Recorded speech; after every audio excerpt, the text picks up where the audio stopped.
And we're going to talk a little bit today about the age of the first Roman Emperor, Augustus. As the Roman Republic came to an end, the Roman Empire was just beginning, although it may not have seemed so to the average Roman of the time. Octavian had conquered Antony and Cleopatra, his greatest rivals, and went on, with his trusted personal naval commander, Marcus Vipsanius Agrippa, to pacify and quiet down a vast area that had been filled with unrest for decades. The Pax Augusta, the Augustan peace, was a major accomplishment of this skilled administrator.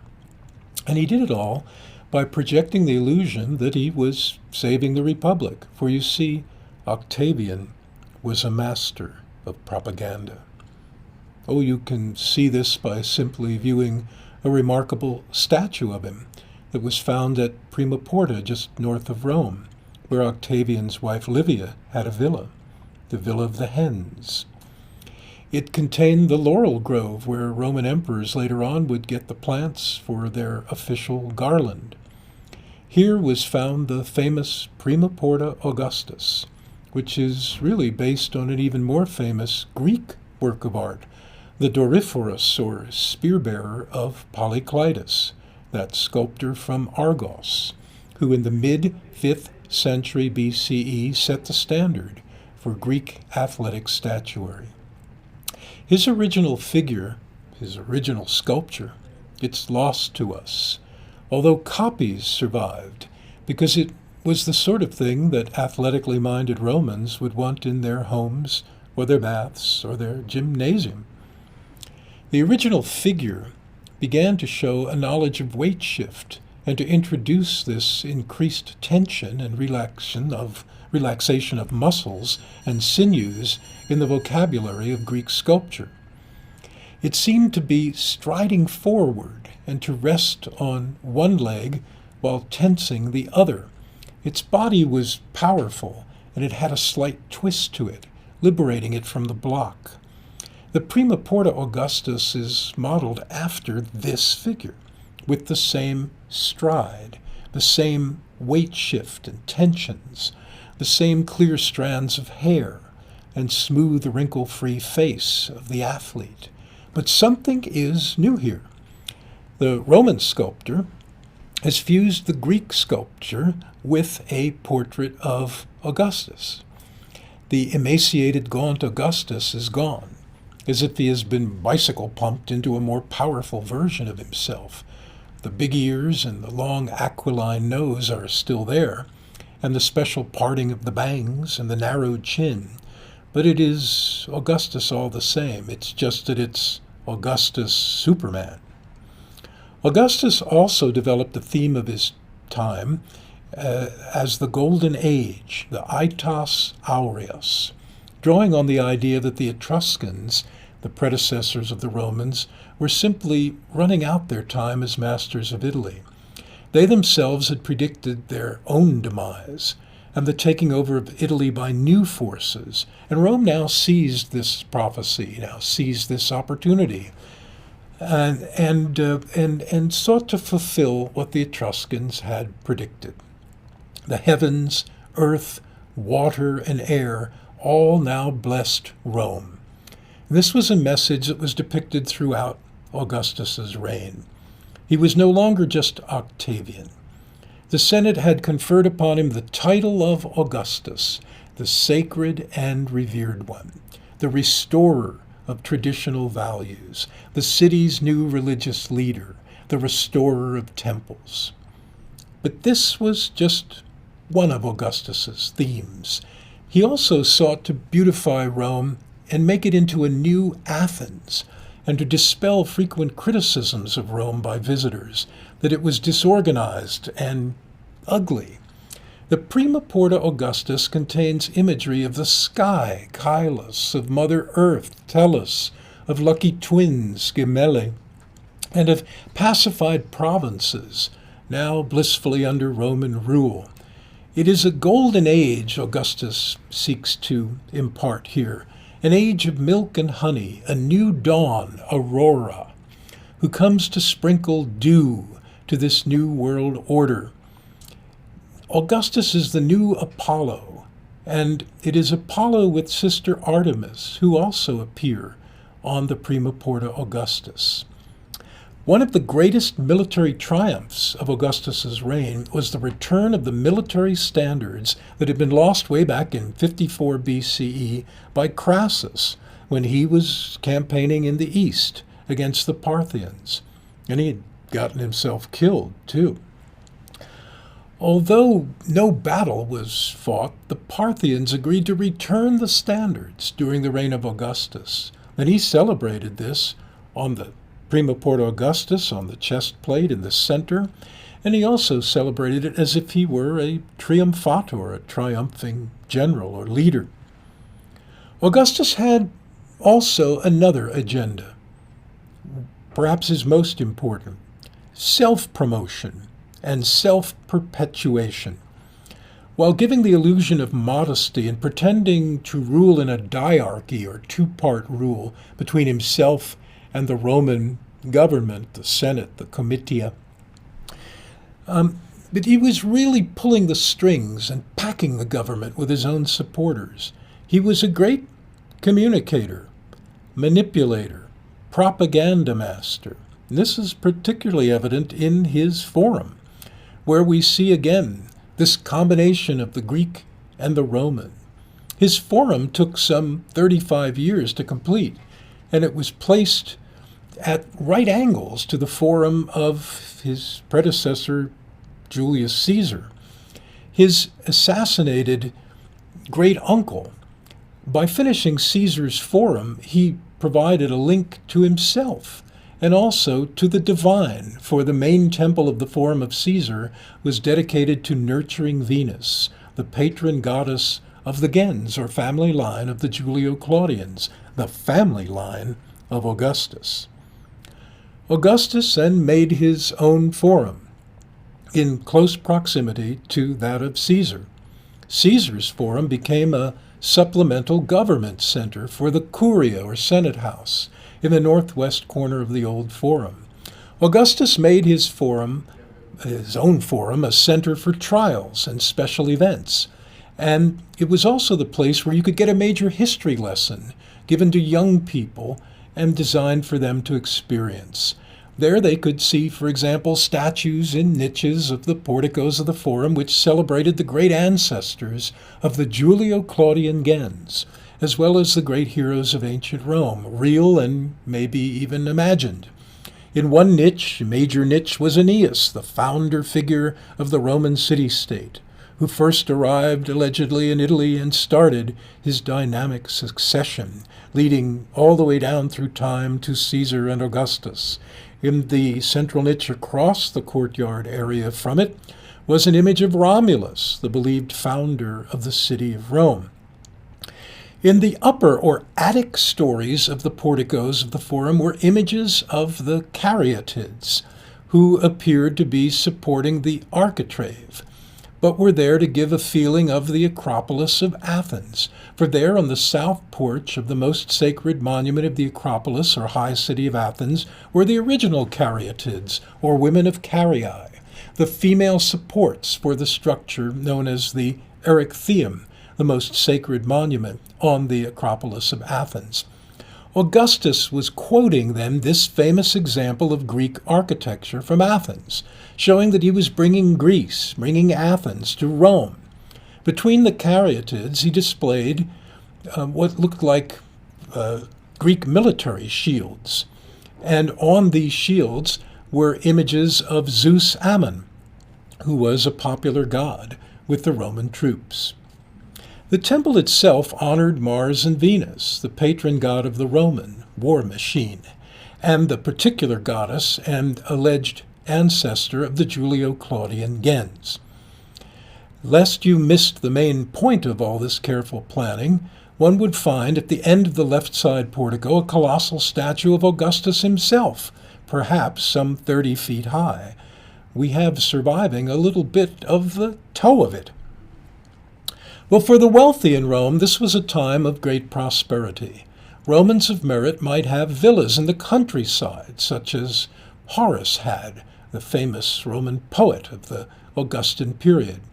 One villa recently studied was built in Umbria, a little more than a day's journey north of Rome, and right on the Tiber River. Such villas could be used to generate crops to sell and ship downriver to Rome, or to other areas along this great waterway, the Tiber, which was bustling with little ports and barges, stevedores, and large rafts. The villa near Lugnano in Teverina featured all of the essentials for comfortable living. It had slave quarters run by a villicus, V-I-L-I-C-U-S, or freedman foreman. The dominus, or master, D-O-M-I-N-U-S, the dominus, lived in the elegant part of the villa. Men and women entertained in the villa in elegant rooms, usually separately. In this particular villa, there were the typical wall paintings of the Third style, found in many upper-class and even middle-class homes as well. The popular Augustan style has come to be known as Third style, and often featured lacy, frilly, reedy patterns of vegetal ornament, large flat surfaces of wall, and fantastic arrangements of architecture. It reached a crescendo of elegance around the end of the 1st century BCE, the time of this villa. Also popular were mosaic decorations for the floors and sometimes even for basins or walls. These were made by laying down a statumen or base of stones. Then about a 6-inch layer of sandy mortar, which was leveled off and known as a rudis. And then above that came a hard, firm layer of lime and sand that was usually cream-colored. Sometimes it contained crushed-up pottery or tile bits. This was called the nucleus. And on top of this, one could sketch out the decorative design of the floor to be laid out in little cubes or tesserae, T-E-S-S-E-R-A-E, of cut stones, limestone or marble or even occasionally glass. These patterns were drawn out in red ochre, and then the cubes began to be placed in a very thin layer of lime and perhaps marble dust, which held them firmly to the carefully flattened, tamped, and leveled nucleus. And then a grout was applied and the floor was ready to use. Black and white would remain popular in Rome for floor decoration up until late antiquity, while in other areas under Roman control, but outside of Italy, more colorful floors and a variety of polychromy were popular by the later 1st century CE. The Lugnano villa featured a showcase room to entertain visitors to the villa. Most villas had a special area to delight and astonish guests. Here, the owner decided to shoot the works and create a triclinium or dining room that was also a colonnaded hall known as a Corinthian oecus, O-E-C-U-S. In the center was a rare colored floor made up of pieces of leftover marble and limestone from the various cut pieces used in the making of mosaics and stone wall paneling, which had been known as crustae, C-R-U-S-T-A-E. These pieces of cut stone junk were beautiful and attractive and comprised a floor known as opus scutellatum, S-C-U-T-U-L-A-T-U-M, or little shields work, since the resulting flashy pieces looked like little shields. But the owner wasn't done yet. The room was fitted out with side corridors that were barrel vaulted and painted with coffers or little panels which appeared to be recessed. It was all done illusionistically, only with paint. In the center of the room, the central ceiling was in the form of a pyramid, with the whole central part of it not coming up to a point, but rather flattened out to make the central ceiling of the room. When I excavated this site back in the 1990s, I could hardly believe the splashes and flashes of color and the architectural innovation that went into this dining area. And the desire to impress others and to live in a sumptuous, eye-pleasing lifestyle was just all-consuming when you walked around this villa in antiquity. But the villa owner made a big mistake. This villa was not founded on solid stone, but actually on rather loose earth. And the architectural innovations that he put into his villa required huge concrete vaults, which had to be supported by flimsy columns. Not a good idea. Within a generation, the pressure from the slumping hillside was too much, and the villa's floors and walls began to crack. Soon it became a ruin, suitable only for squatters to build fires in. The owner had sought to do something exciting and innovative to keep up with or surpass his neighbors, but in this case, he overreached. Well, Augustus lived into his upper 70s, in fact, outliving all of his choices to succeed him in the dynasty he had been carefully setting up for the rule of Rome. The Roman Empire would continue under Tiberius, the brooding antisocial stepson of Augustus, who was his very last choice. But all others suitable for rule had died young. In his reign, Augustus established many of the formulae for rule that would keep the empire going for hundreds and hundreds of years. One of his most enduring ideas, building on older myths and stories, was the connection of his own family and of the Romans with ancient Troy and the Trojan War. He popularized that old notion that the Roman people were Trojans originally, and that after the fall of Troy, the Trojan leader Aeneas left Troy with his aged father on his shoulder and his son Iulus, eventually coming to fulfill their destiny in Italy, where little Iulus would perpetuate the Julio-Claudian dynasty. Throughout the reign of Augustus, we see imagery of the Trojan War abounding, especially in the poetry of the Golden Age. The poets of Augustus's time, poets like Horace and Virgil, celebrated this particularly. But what was this Trojan War that was so much in the popular mind in the Augustan period? Who fought in it? What was it about? Well, the story goes way, way back in time, maybe as far back as 1200 BC or even earlier. Some years ago, I decided to explore stories such as this, trying to find out, for example, if the Trojan War really ever happened, or if it was just an invention by later Greeks like Homer, who told about it, and it got picked up and used by other Greeks and written down maybe in the 6th century BCE, and then used by Romans, and especially it was popular in the Augustan period. I decided to create a series called Forgotten Lives, in which I investigated stories such as this. I would offer students $1,000 each to go and find out the truth, and they could use this as coursework for themselves. They could go wherever they wanted to, so long as the money covered it. I wasn't going to give them more than $1,000. But they had to try to find answers to questions such as this. Was the Trojan War real? And in order to find these answers out, we would send a videographer along with the student. And the videographer could also be a chaperone, but also he was someone who was documenting visually what had happened. I sent one student off to find out about the historicity of the Trojan War. Well, I thought it might be fun for you to come along with me and watch what happened when I gave him $1,000 and sent him off to solve the question, did the Trojan War really happen? We know about a lot of famous people today. Some of them are so famous that just knowing their initials is enough to know all about them. FDR, JFK, J-Lo.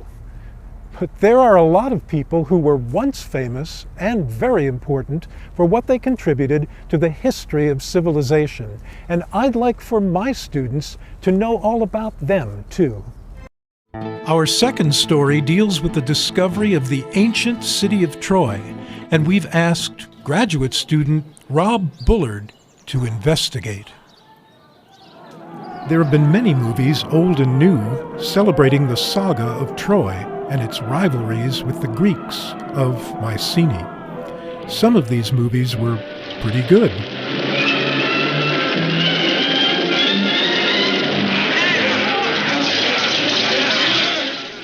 And some of them were not so good.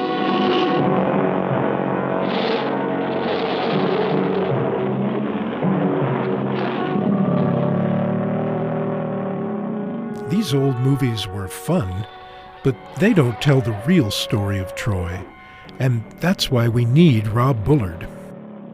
Rob is a classics major, which means he studies ancient Greek and Latin. Rob is finishing a master's degree before pursuing a career as a prosecuting attorney back in North Carolina, and here's Rob's unique assignment. Troy was really an ancient city-state in what is now northwestern Turkey. Troy came into contact and then battle with the city-states of ancient Greece. Troy was destroyed and forgotten by the Middle Ages, and no one knew if it ever existed. And yet, in these days of struggle and tension between the U.S. and Iraq, Iran, Russia, North Korea, and China, the Trojan War stands out as the first great conflict between East and West. And it was the first site where archaeology solved ancient puzzles, and the first site to produce an archaeological superstar. But who discovered these long-lost ruins? That's what we've asked Rob to investigate.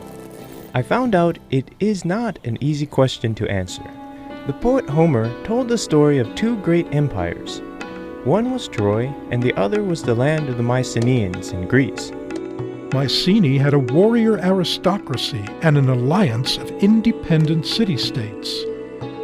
In Greece lived the most beautiful woman in the world, Helen, who was taken to Troy by Paris, the son of the Trojan king, thus starting the Great Trojan War.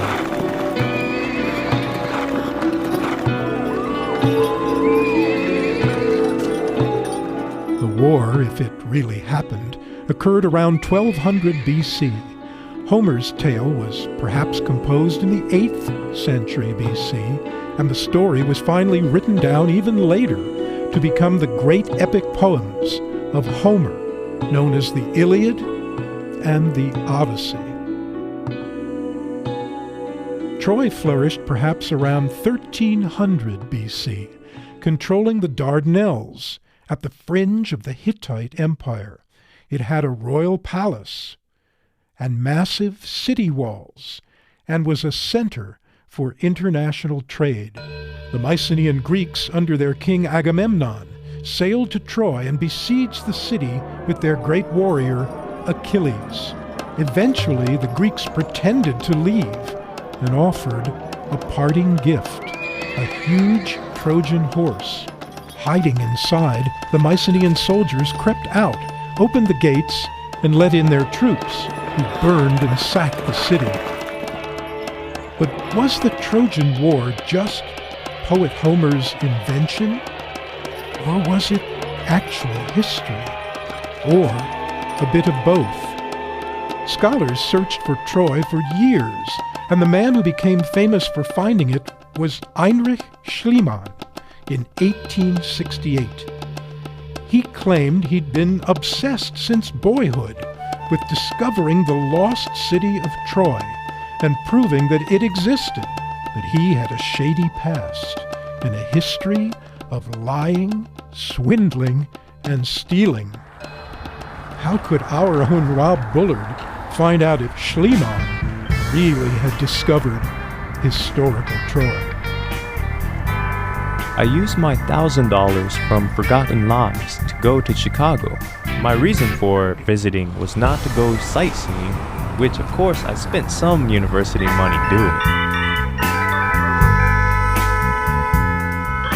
Chicago was where the greatest archaeologists from all over the world were having their annual meeting of the Archaeological Institute of America.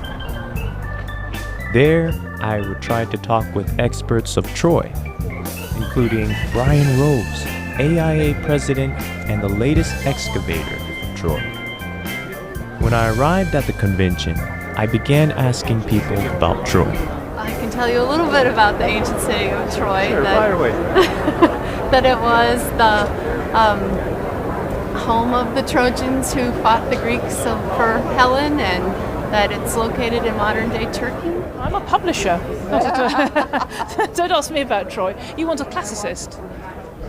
What do I know about Troy? That Brad Pitt was the worst Achilles ever. The movie or the site? The site. I don't know anything about the site. I've never been there.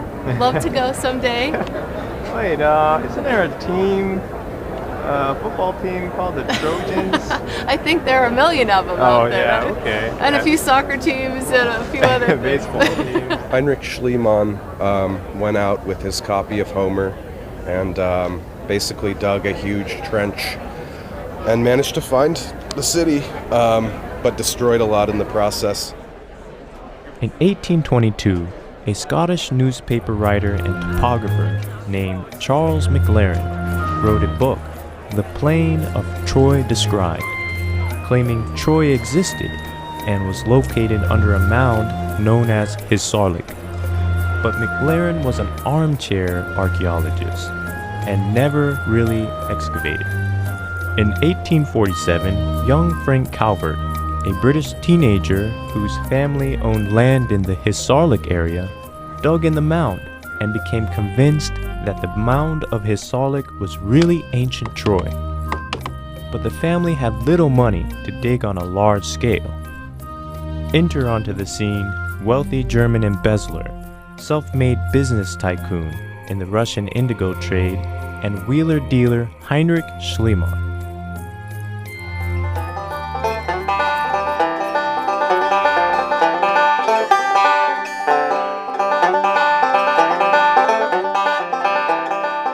After partaking in the California gold rush, he had to flee America under threat of being lynched for bank fraud.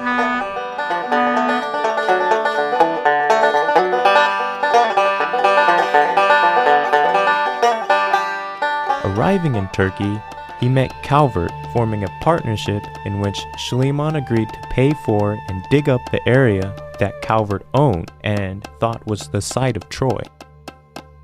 There were numerous layers of occupations of the site, and Schliemann reasoned irrationally that the most important settlement, Homeric Troy, would be at the bottom, and so he dug away the hill, removing the more recent settlements until he came to Troy II, deep in the mound, and pronounced this Homeric Troy.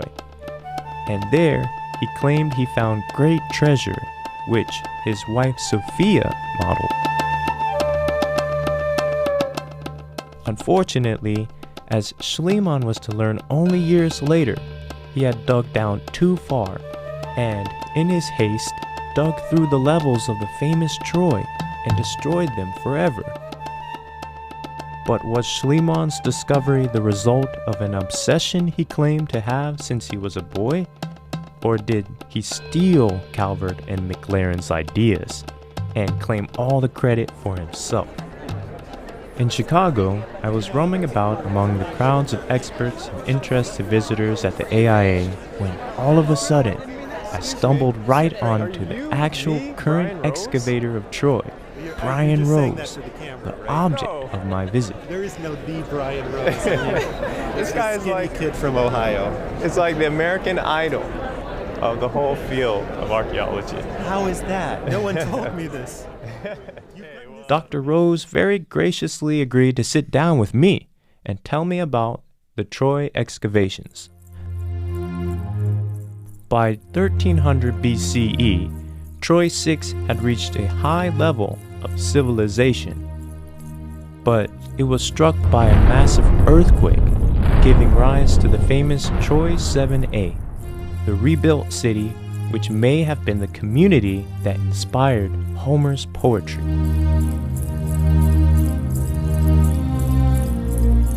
Was Troy 7a Homeric Troy? When one asks if Schliemann found Homer's Troy in his excavations, one assumes that there's one settlement that could be linked to the Trojan War as told by Homer, and that's just not correct. There are elements of the late Bronze Age settlements of Troy, Troy 6 and Troy 7, that one can find reflections of in the Iliad. The Iliad was first written down in the late 8th century, and there are elements of Iron Age Troy, Troy in the 9th and 8th centuries, that one can also find reflected in the Iliad. But there's no one settlement that one should link, that one can link concretely with Homer's Trojan War. What had the new archaeology revealed about Troy 6 in 1300 BCE? The sixth city on the site of the mound of Hisarlik that Brian Rose spoke about had a lower and an upper city, the lower featuring a huge ditch to prevent any chariots from attacking. It had huge stone defensive walls and houses with flat roofs for drying fruits and nuts. There was a main street leading to a fabulous palace. Scholars believe a massive earthquake destroyed Troy 6. And Troy 7A was a quick rebuild with smaller houses. But Troy 7A had a few new wrinkles too. There were merlons, or mini crenellations, built atop the massive walls, and stone fetish idols called beetles, to show the city had special divine protection. But who discovered Troy? Charles McLaren, Frank Calvert, or Heinrich Schliemann? I was able to talk to Brian Rose's protege at Troy, Dr. William Aylward. Troy was beyond doubt Calvert's discovery. How do we know this? We know it because the documents, the diaries, the correspondence between Calvert and Schliemann and others tells us this was the case. And we know it in three ways. We know that Calvert had been working at Hisarlik as many as 5 years prior to Schliemann's arrival on the site in August of 1868. We know that Calvert had unrivaled knowledge of the region and Hisarlik and the secrets of Hisarlik, and that he shared that knowledge openly, perhaps naively, with Heinrich Schliemann. And we know that Schliemann, in his publications and in his diary, inflated his own insights about Hisarlik and minimized Calvert's contribution. I met other experts at AIA who had written important books about Troy and who were eager to weigh in on the controversy. Frank Calvert, in his correspondence with Schliemann, mentioned the fact that he had been looking for Homeric Troy, and he owned the land of Troy. He bought it with the intent of excavating it and proving that Homer's Troy lay on the spot of Hisarlik. Oh, I think Frank Calvert was very trustworthy. In fact, if anything, he was a very cautious person who didn't want to make claims that he couldn't absolutely document. So that made him drag his feet about proclaiming himself as a discoverer of Troy. He should have done it earlier, but he didn't. He held back. And that meant that Schliemann could kind of push him out on the side. So he was very, very trustworthy. His defect was also his virtue. Would anyone defend Schliemann? Schliemann was important because he was the first archaeologist to popularize archaeology, and he was successful in popularizing it because Troy was known to every child who'd gone to school because everybody read the classics. It's important not to condemn Heinrich Schliemann. As with everything in life, there were extenuating circumstances on Frank Calvert's side and on Heinrich Schliemann's side. He was a businessman. He had made his fortune in cutthroat exchanges and interactions in the California gold rush, in the Russian fur trade. These were winner-take-all transactions. So for Hisarlik and for the fame regarding the discovery of Kesarlik? Were there going to be winners and losers? You bet there were. The excavations have continued after Schliemann and Calvert, but their legacy is a great one. Frank Calvert and Heinrich Schliemann have made monumental contributions to the discipline of archaeology, which was in its infancy in the 1870s, if that. Heinrich Schliemann's use of test trenches for probing archaeological sites, the weight that he gave to pottery for dating archaeological sites, and his multidisciplinary approach. His publications are replete with information about botany, geography, geology, ethnology, all of these surrounding the archaeological minutiae and the finds themselves. Heinrich Schliemann was a foundational force in crafting this methodology for archaeologists. People often ask me what I think of when I'm digging at Troy, and do the events of the past ever intrude on the events of the present? If you can look at the wars that occurred at Troy in antiquity, so often it's a war between East and West. So if you look at Troy on the west coast of Asia Minor in the Bronze Age, you find conflict between the Greeks in mainland Greece and the Hittites in central Turkey. If you will, a conflict between East and West. If you look at Troy during the late 6th and 5th centuries BC, you can find a war between the Greeks and the Persians. Again, a war between East and West. What do I think of when I'm digging at Troy? I think of the current warfare between East and West, the military intervention in Iraq, and I think about the extent to which the events of the present are really not so different from those of the past. I learned a lot about the archaeology and the importance of Troy, but I'd have to say that Frank Calvert was the man who truly discovered Troy. Thanks, Rob, for finding answers to our question. But I have to tell you that I really don't care for Heinrich Schliemann. So often in our world, the visionaries who do the actual work are pushed aside and people steal their work. In this case, Schliemann, a treacherous but brilliant businessman, could have shared his discoveries and his fame with the shy Mr. Calvert. Instead, Schliemann stole Calvert's dream and kept the power and glory for himself.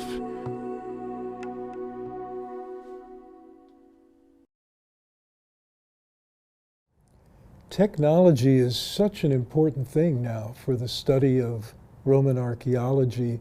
We need to have accurate maps and reconstructions of buildings. One of the most important works that's been done in recent years was the reproduction of a map, an entire map that's plotted out the Rome in the time of the Emperor Augustus. And the person who's been doing that and so many other creative things using the new technology is archaeologist David Romano of the University of Arizona. And we invited David to say a few words to us as well.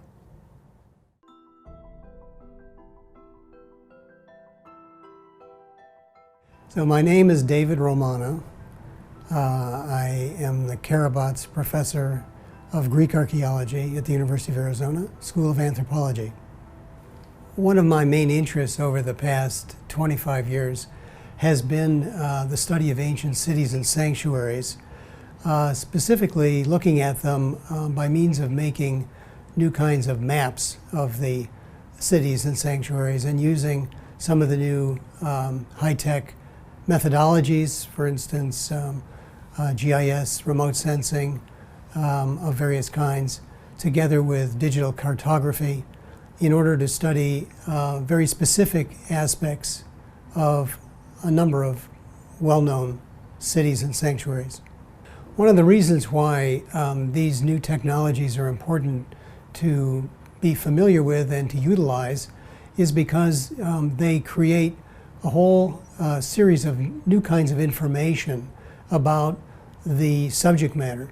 So by means of measuring very specifically, measuring very accurately the sizes of roads, the sizes of buildings, the sizes of gardens, you become familiar with a kind of information that does not exist previously about these aspects of an ancient city, for instance. So you're creating new kinds of information that then can aid you in your study of the city or the sanctuary that you would do in the more orthodox manner. Yeah, I've been interested in the city of Rome for many years, but there was a specific focus of attention when I was at the University of Pennsylvania. It was led by my colleague, Professor Lothar Hasselberger, who initiated a course called Mapping Augustan Rome. And this was in the fall of 1998. We had 11 graduate students and 1 undergraduate student. We initiated a new study of the city of Augustan Rome by means of making a map and by means of cataloging all the buildings and monuments and structures that we knew about from the Augustan period, making a high quality, attractive map, writing the entries for each one of the buildings and monuments, and creating a period plan of Augustan Rome that really didn't exist previously. We've made a catalog of all the buildings and monuments and structures that were in existence in Augustan Rome, something in the order of 353 of these. We also have a catalog of 52 buildings and monuments that we were not able to place onto a map. And so altogether we have more than 400 different structures, buildings, monuments, and structures of the Augustan city that we refer to in the book and on the website, and that we also can visually see on the map. So we can see where they are, what they're in relation to, what roads are they near, what aqueducts are they near, how far are they from the Forum, how far are they from the Mausoleum of Augustus, for instance, where are the rest of the tombs of the city. So it's a visual picture of Augustan Rome, the likes of which had not been created previously in this kind of a format. A question might be, was there something unusual that came as a result of the map, something that was immediately obvious to us? And I guess I would say there wasn't any one thing that was immediately obvious, but what was striking was the nature of the map itself, the attractiveness of the map, and the whole idea of being able to talk about and look at the Augustan city all together, which is something that's very difficult to do when you look at a map that is based on all the different buildings and monuments for the entire history of the city of Rome, which incorporates 7-8 centuries of architecture all on top of one another. Very difficult to discriminate the Augustan city. So what was most striking to me was the fact that here in front of us was the Augustan city, just the Augustan city up to the year 14. And so that in itself was something new. By means of using GIS and remote sensing and digital cartography, you're given the tools in order to make very specific observations about a building, a monument, or a landscape by means of drawing, by means of making a new figure or a new illustration, and embedding the illustration with data, embedding the illustration with mathematics, embedding the illustration with orientation information in degrees, minutes, and seconds, by means of embedding in the illustration distances between one building and another building, by means of embedding in the illustration all of these things at the same time, so that you suddenly have a wealth of information about a particular temple that you had not had previously. One of the more exciting new developments in the archaeological world is the use of LiDAR for mapping landscapes, for mapping buildings, for use in many different fields of archaeology. What this means is that typically an airplane will fly above a landscape with a camera which emits LiDAR beams, these infrared beams, which essentially cover the landscape and come back to the unit on the plane. So you get a point field with millions and millions of points, which give you very specific information about the landscape. And by means of LiDAR, you'll be able to map a landscape very quickly. The LiDAR, because it has different levels and different fields and different layers, you can manipulate different layers of the LiDAR in order to remove, for instance, foliage, or remove the tree cover from a landscape, in part, so that you can see what's below a forest, for instance, on the land. And so for those who are doing vast mapping projects or covering large distances, this will become extremely important because it will save time and money, and it will give you very sensitive, down to a few inches, a very high resolution topographical elevation and topographical digital terrain model of the landscape. So this is really something that it's going to be extremely useful. The price is coming down, and it'll be used by many. The same can be done for facades of buildings using LiDAR. So you can get a very highly precise map, essentially, of a building facade or of a whole building by this technology, which will save time and effort in the future. Well, in order to become an archaeologist these days, you need to become familiar with many things. You still need to study the languages. You still need to study history and art history. You need to study the archaeological evidence.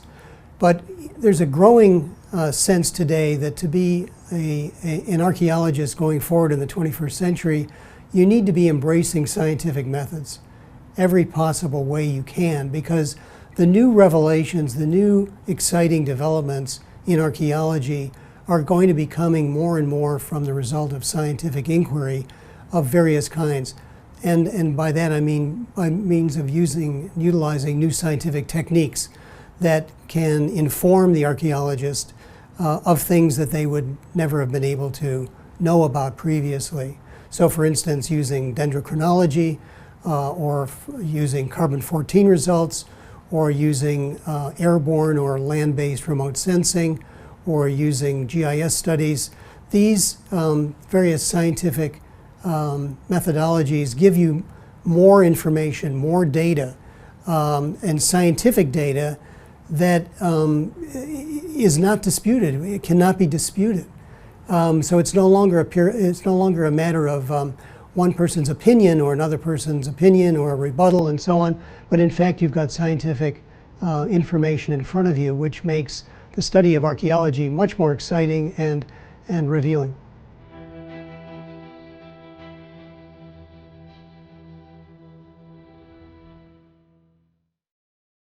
If we want to find out more information about the role of women in ancient Rome, what it was like for wealthy women, poor women, to get by in society, how prominent could they be?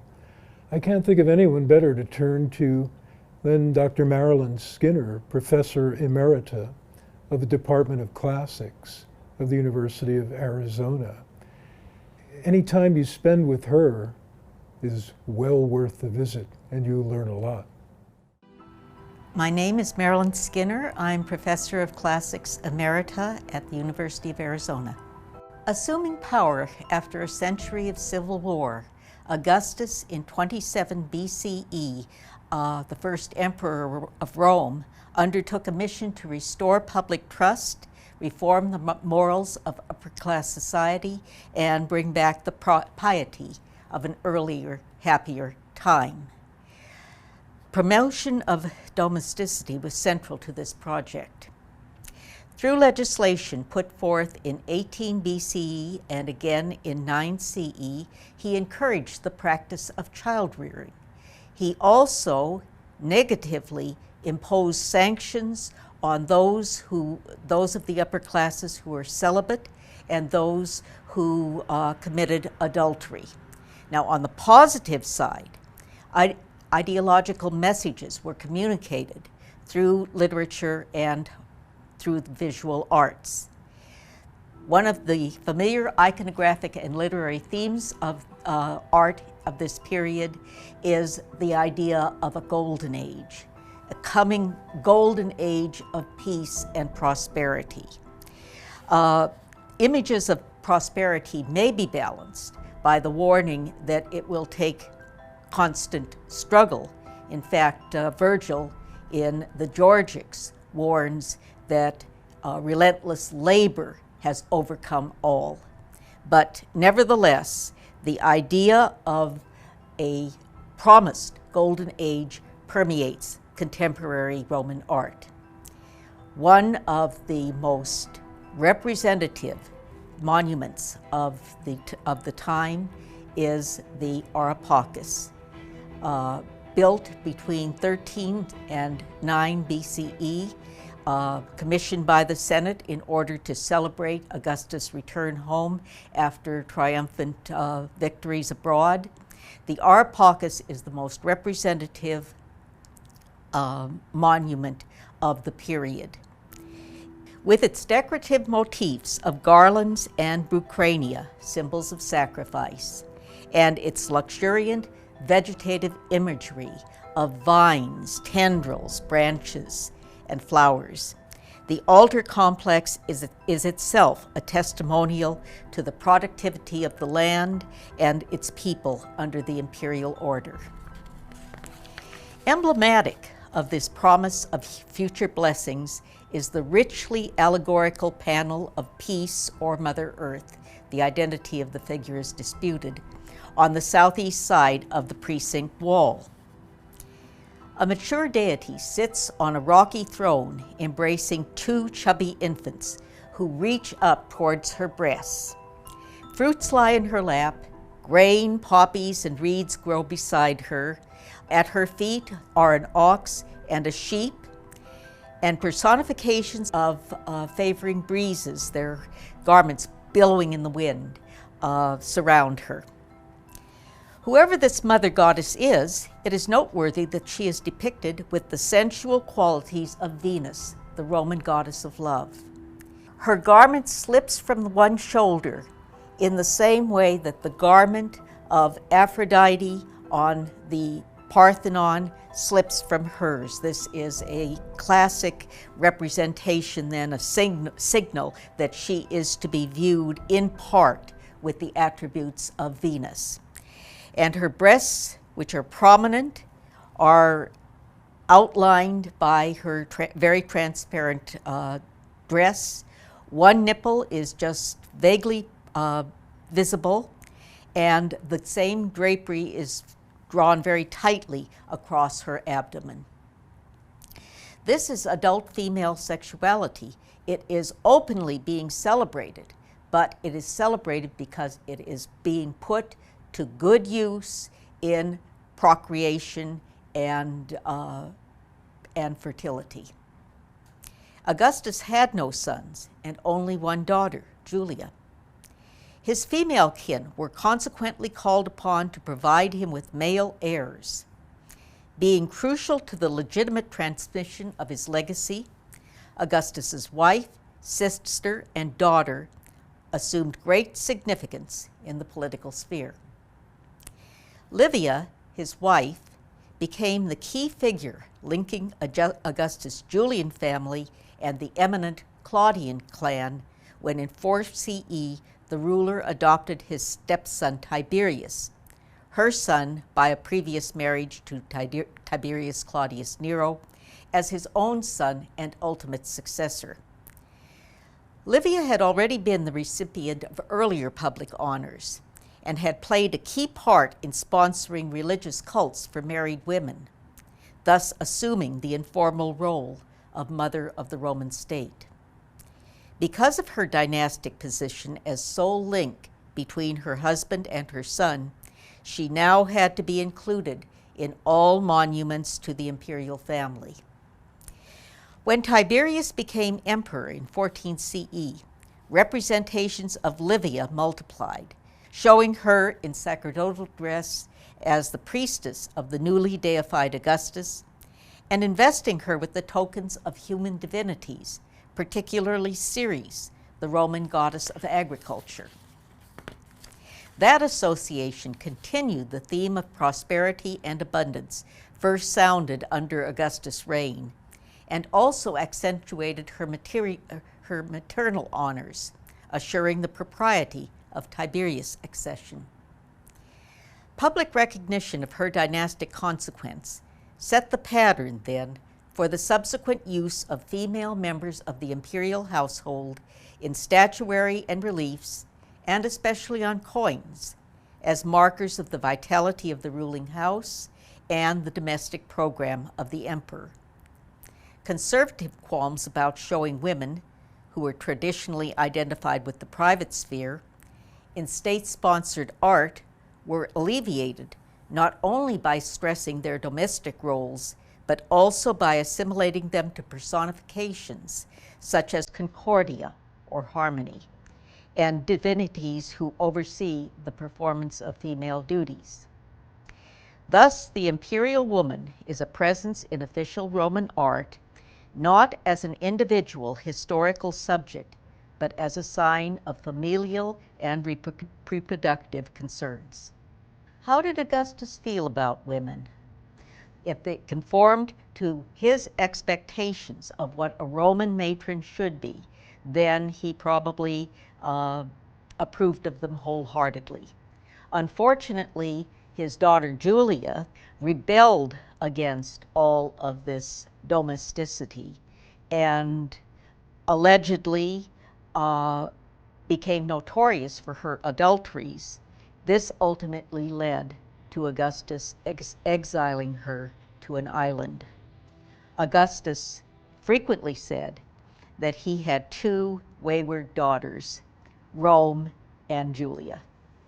As a modern woman, I can't help but feel sorry for Julia because she was so much the poster child of the imperial succession and of the imperial family. She was married 3 times, not of her own choice. Her first husband died, her second husband also died, and the third husband was Tiberius, whom she did not get along with at all. In fact, the two of them were totally incompatible. So Julia's private life, as opposed to her public life, but her private life was really disastrous. What opportunities were there for women under the Roman Empire? If you were a wealthy woman, a woman of means, and you were a widow, for example, there was a great deal that women could do. Women could promote the careers of their sons, and they could do this, for example, by constructing public buildings like Eumachia of Pompeii did. Women could be very, very prominent in religion and in the domestic sphere, and even in business, insofar as they administered, very often, they administered the holdings that would pass on to their sons and daughters. But for a woman who was not a member of the wealthy elite, I think that circumstances were usually very, very hard. So the whole, when we talk about the important and highly visible women of Rome, we must keep in mind that we are not talking about ordinary middle class, working class women, or about slaves. We are talking just about a few very fortunate women. I would like to see research continue, especially in gender roles, because we're finding out that gender roles were actually very, very nuanced and very, very differentiated for different classes of women and for different ethnicities, different ethnic groups of women. The other thing I would like to see is much more work on Roman sexuality as it applied to women, because we are beginning to understand Roman male conceptions of women's sexuality, but since we don't have women themselves giving us any testimony, we need to be very careful in handling the evidence. And when we see these media representations of oversexed and bold and imperious and ruthless women of the upper classes, such as, for example, HBO's Rome, we have to keep in mind that that stereotype is derived from propaganda against the menfolk of these women. If you could not keep your womenfolk in line, you were not suited to govern Rome. So that is why a lot of these slanders arose, and the perpetuation of that stereotype is really doing a disservice to the very positive qualities of Roman women.